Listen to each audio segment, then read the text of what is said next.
Hi, thanks for joining me today.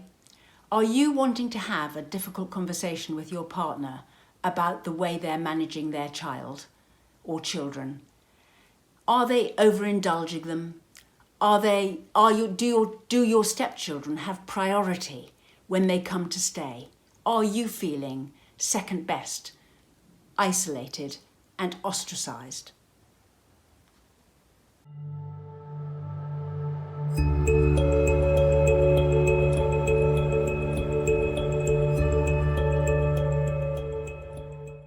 Subscribe to my channel and hit the notification bell and I'll let you know every time I post. In this session, I'm going to share with you some ideas for talking to your partner when you don't agree with the way that they're managing their kids. It's often a very difficult conversation to have because there's a risk attached.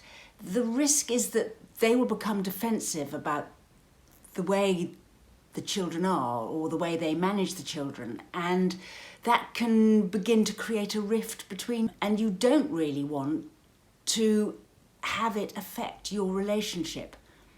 Now, some people go straight in there and they say, I'm not having this, we're going to do it differently because I'm here now, and therefore from now on we need to do this with the children, you need to say that, and the person, your partner, goes ahead and does it like that. But for many others, it's not so easy to have that conversation, and it's that I want to talk to you about today.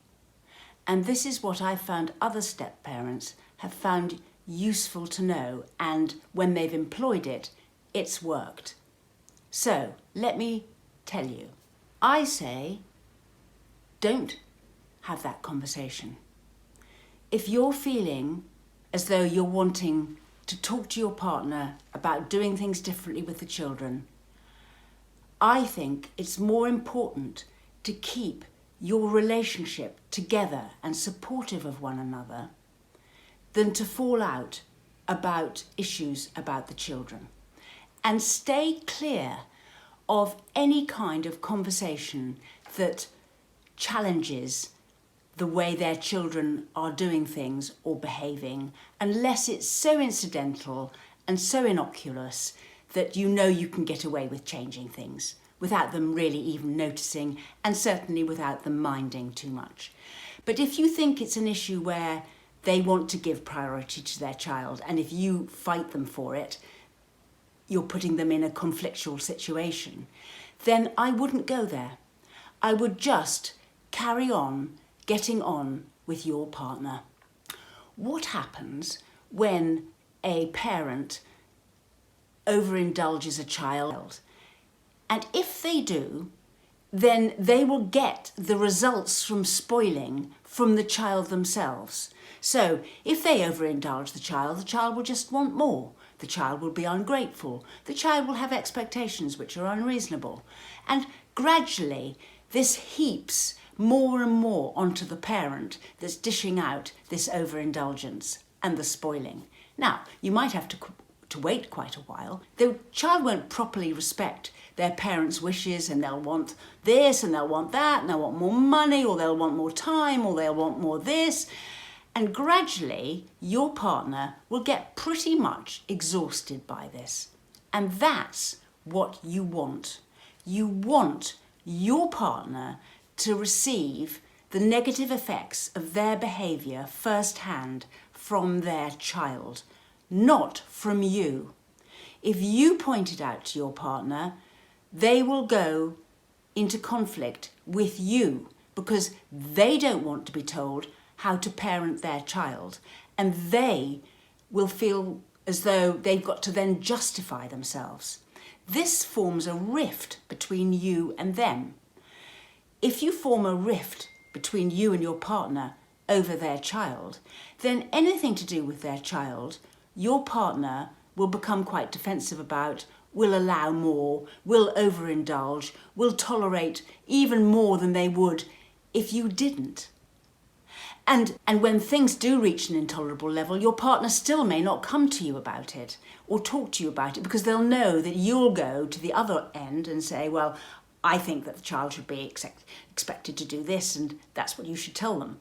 And they don't want to hear that, because they already know that's what you think, because you know you're antagonistic to the child.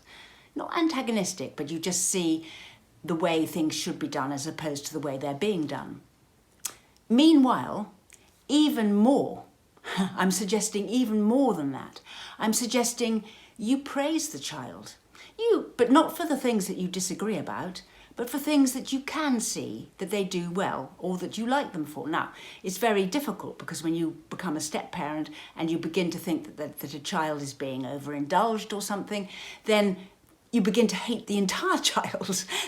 But if you can sort of spot some things that the child is good at, maybe they've got some nice friends, maybe they're good at an interest they have, whatever it is that you can spot that the child is good at, say it to your partner. So in a way, you build the child up to your partner, and you keep to yourself the things that you think, well, I wouldn't do it like that. Meanwhile, look out for yourself, and if the child demands their parents' attention, then it's tough, but become resilient to that. Reward yourself, and have something to the side that you can do when your stepchild gets in the way between you, so you don't feel angry and resentful and jealous of the child, and you can keep on managing it. Because it is much more valuable to be alongside your partner when your partner wants help than to be somewhere too far away for your partner to come for help when they need it in managing their children. So finally, what you want is you want your partner to say to you in all honesty, I'm not always very happy when my daughter does this or my son does that. Whatever it happens to be, that's what you want your partner coming to you and saying. And you say in response, yeah, I can quite see you're pretty fed up with having to do that. And then they are feeling as though you're on their side, and then you can have an input into the change. If, on the other hand, you have by then been telling your partner for yonks that they shouldn't be having to do so much for their child, then they won't come to you when they need help. And you know what? It does drive a wedge between you and your partner. If you fall out about their children, then it does affect the relationship between you and them. They don't trust you. They don't trust you to love their child like they would like their child to be loved. So they keep you isolated and won't support you in arguments, and won't, when the time comes, choose you over their child. And then it looks as though you're in second position all the time. Much better to avoid that completely and not go there with your partner. Let your partner their children the way they want to, even though it might be agony to watch. And look out for yourself. Now, there's one further step to take if things are really difficult. And that is, sometimes partners overindulge their children to the extent that you can't even be there. You can't take it. It isn't even an equal relationship. The child is elevated to a position which is way above you in the rankings whenever they come to stay, and whatever the child says is adhered to, and your partner will turn around to you and say something equivalent to, well, you're the adult here, can't you manage this? I mean, they're only a child, surely. Can't you just love them? Can't you be the bigger person? I mean, what is it? You're behaving more childishly than the child themselves. So if you get yourself into that kind of situation, you're in a difficult spot, And you've got a choice.